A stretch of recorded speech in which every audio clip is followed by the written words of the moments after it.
tujuannya mau kemana? Nah, Derry menjelaskan kalau Derry itu dan 3 temannya ini akan mendaki ke Gunung Ranti. Sontak, penduduk sekitar kan karena sudah tahu keangkeran gunung tersebut, cuma bisa ngelarang, kalau bisa jangan deh, batalkan saja pendakian ke gunung itu. Assalamualaikum warahmatullahi wabarakatuh. Balik lagi di Gelap Malam Story, dan masih bersama gue Dul Algifari.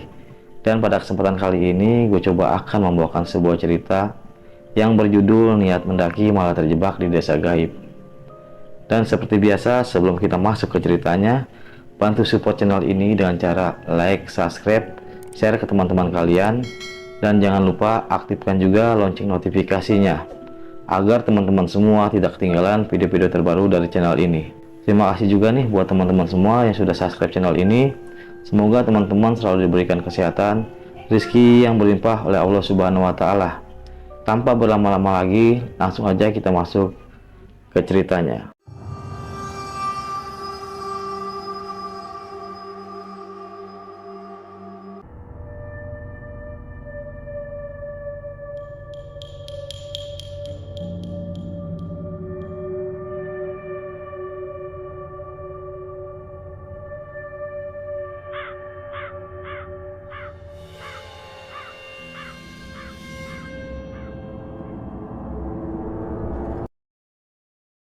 Oke, langsung aja kita bercerita. Jadi di sini ada 4 remaja yang ingin melakukan pendakian di salah satu gunung yang berada di Jawa Timur. 4 remaja ini, 1 perempuan, 3 laki-laki. Ide pendakian ini kita sebut saja yang bernama Derry. Derry adalah seorang remaja yang kebetulan pada saat itu sedang libur semester. Derry bisa dikatakan sering melakukan pendakian di bermacam gunung yang berada di Jawa Barat. Karena pada waktu itu Derry sedang gabut, merencanakanlah nih pendakian ini. Derry mengajak ketiga temannya, Silpi, Sapta, dan Rendra. Ngomonglah tuh si Derry, kira-kira mau nggak nih kita mengisi liburan semester ini dengan melakukan pendakian?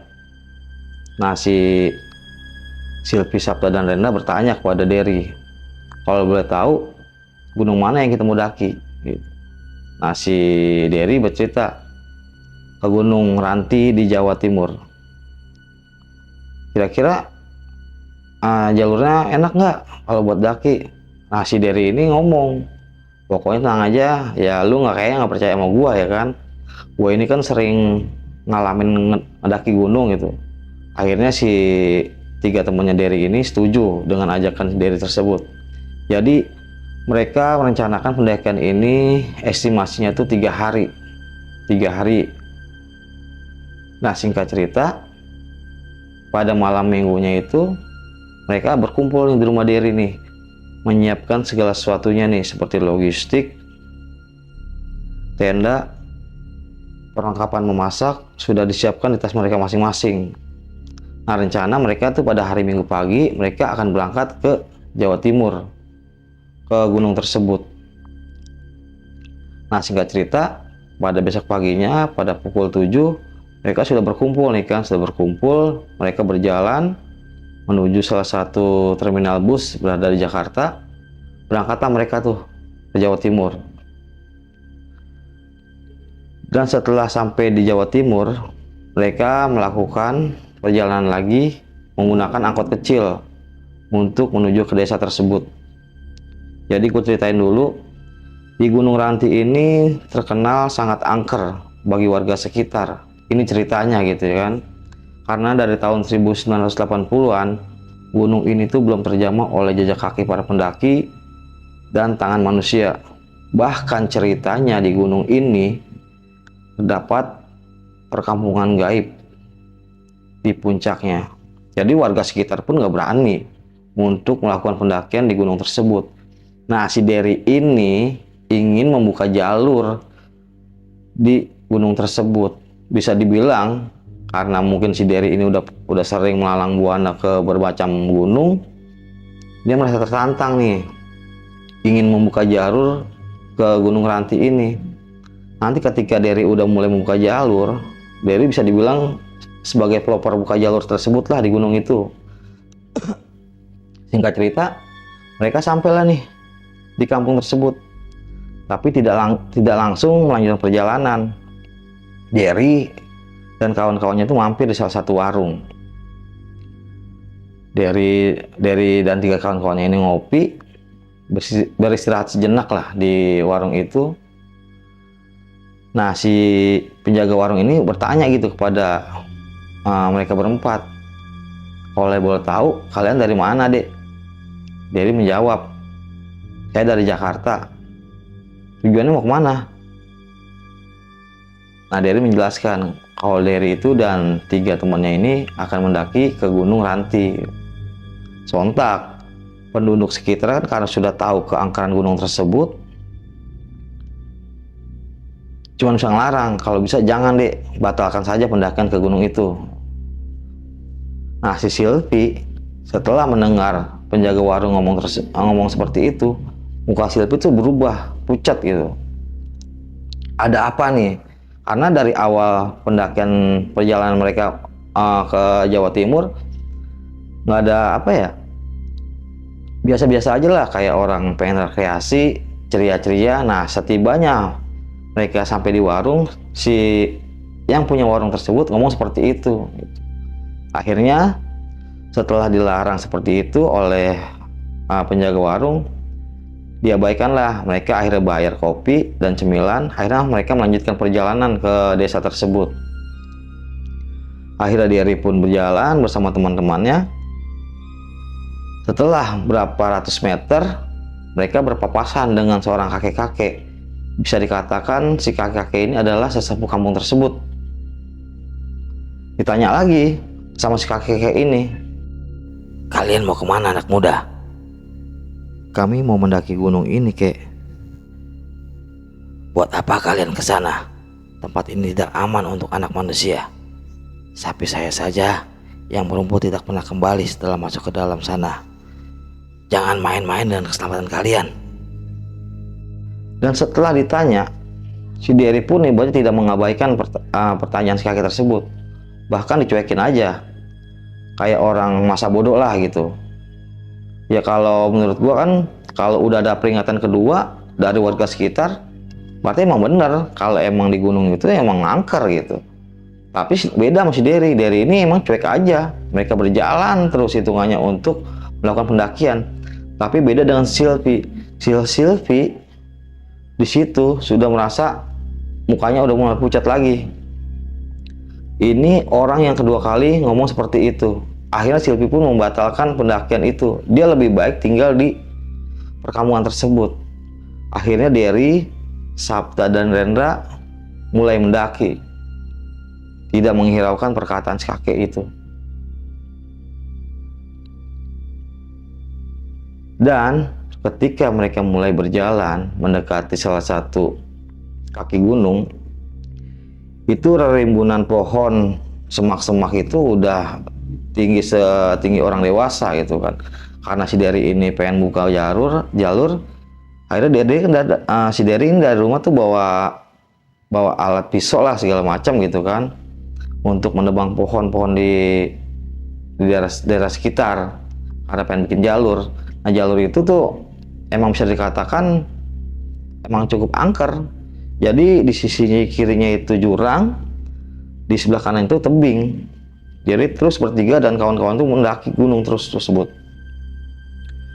Nah, setibanya mereka sampai di salah satu bukit gunung ini, mereka ingin mendirikan tenda. Kebetulan pada waktu itu tuh pukul 5:30 sore. Nah, setelah ibadah Derry pengen diriin tenda, itu nggak ada tuh namanya tanah landai. Tanah tuh kayak terjal aja gitu kan. Udah hampir maghrib lagi. Jadi tidak memungkinkan diri tuh untuk melakukan perjalanan lagi. Akhirnya tuh mereka kebingungan gimana caranya kita buat istirahat. Nah, ketika si Derry melihat ke sebelah kanan, Derry melihat salah satu gapura yang berbasahkan Sanskerta. Nah, Derry tuh ngomong nih sama 2 temennya, "Tuh lihat, ada gapura. mungkin di situ ada pemukiman. Nah, disambutlah dengan dua teman Derry ini. Coba kita masuk ke gapura tersebut. Mungkin situ ada perkampungan, mungkin warga sekitar tuh bisa menerima kita untuk kita numpang istirahat untuk bermalam di rumah warga tersebut gitu. Nah, akhirnya Derry pun dan 3 temannya ini masuklah ke gapura itu. Nah, betul saja, di gapura itu di dalamnya banyak pemukiman penduduk.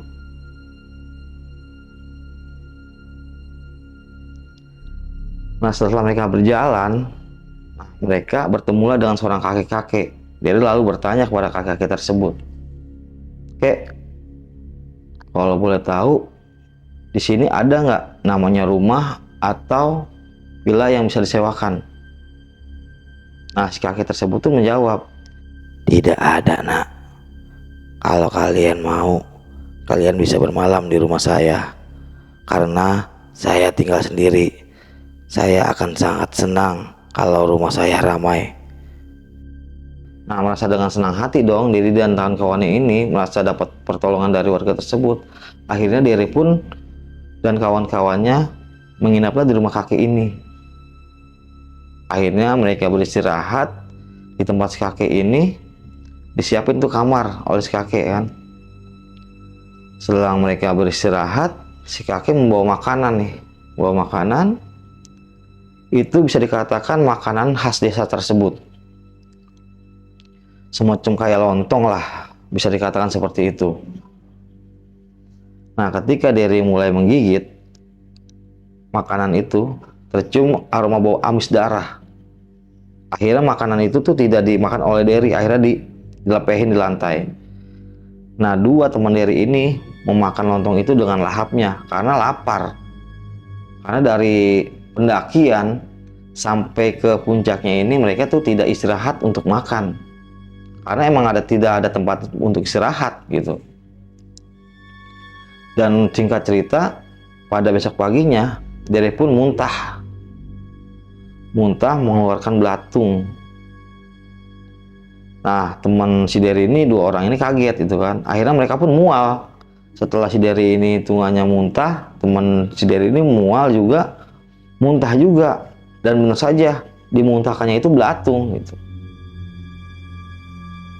Akhirnya tidak lama dari itu mereka pun pamit berterima kasih pada kakek tersebut karena si Derry ini dan kawan-kawannya sudah dikasih tumpangan untuk menginap di rumah si kakek ini. Setelah si Derry ini berpamitan, mereka melanjutkan perjalanan sampai berapa ratus meter. Setelah si Derry melihat ke belakang, spontan rumah si kakek itu pun raib, lenyap, tidak ada rumah sama sekali. Dah, si Derry ini melihat jam Derry ini mati jamnya Derry ini. Sama, Derry bawa handphone sih melihat tuh mati juga sama. Nah, Derry tuh bertanya kepada temennya, "Coba lihat jam berapa?" Pas lihat sama jam temannya itu sama, jam temannya itu mati juga. Handphone buat komunikasi buat ke si Silvi ini mati juga. Jam tangan mati, handphone mati. Karena mereka tuh sudah berada di dimensi gaib. Akhirnya mereka pun terus melakukan perjalanan. Singkat cerita, mereka tuh berada di kampung itu udah selama 7 hari 7 malam. Nah, si Silvi ini berada di kampungan si kakek tadi ini. Ya, karena si Silvi ini nggak ikut mendaki kan, si Silvi ini udah merasa khawatir nih karena estimasi si Derry dan teman-temannya ini kan mendaki cuma 3 hari 3 malam. Ini udah seminggu lebih, Derry nggak ada kabar sama sekali. Sedangkan si Silvi coba nelpon si Derry ini nggak ada sinyal, kayak apa sih, kayak lost kontak aja begitu. Akhirnya si Silvi ini ngomong sama si kakek, "Kek, saya minta tolong kek, saya dan teman-teman ini estimasi untuk melakukan pendakian ini selama 3 hari. Tapi ini udah seminggu belum ada kabarnya gitu." Akhirnya si kakek tersebut pun bilang kepada warga-warga sekitar mencari sesepuh kampung tersebut untuk melakukan pendakian ke gunung ini untuk menolong si Dery dan teman-temannya itu. Nah, kita balik lagi ke si Dery nih ya. Nah, si Dery tuh di perkampungan itu udah mulai merasa kelaparan nih, karena logistik yang mereka bawa tuh udah mulai menipis, udah mulai habis. Mereka tuh cuma bisa berdoa dan menangis. Kalau saja kita dengar ucapan si Silpi, mungkin kita tidak seperti ini, kata si Dery pada saat itu ngomong ke dua temannya.